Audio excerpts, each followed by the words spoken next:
Spesifieke wet wat julle uitdaag. Watter wet is dit?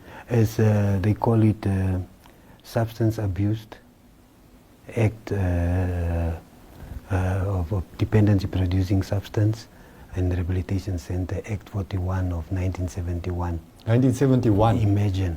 Sure. So hy is al uitgedroog. Ja. Ja, is al, en die probleem is ons Swapo-led government.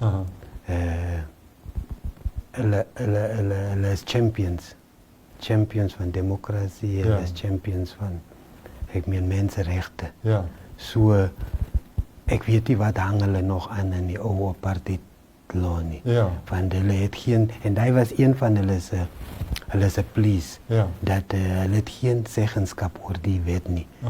Omdat hulle nie die wet geïmplementeer nie. Maar hulle kan mos die wet verander. Dis dan hoekom ons hulle verkies het. Precies. So maar nou het ons hulle gevang met hulle se broek af, want hulle het geen krag op die wet nie. Want dit is 'n ou apartheid wet. As jy sê jy hou nie van apartheid nie, wat soek jy nog met sy wette?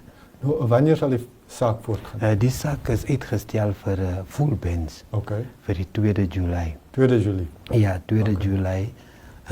Ek dink Justice Usuku en Justice Klassen en Justice Christian.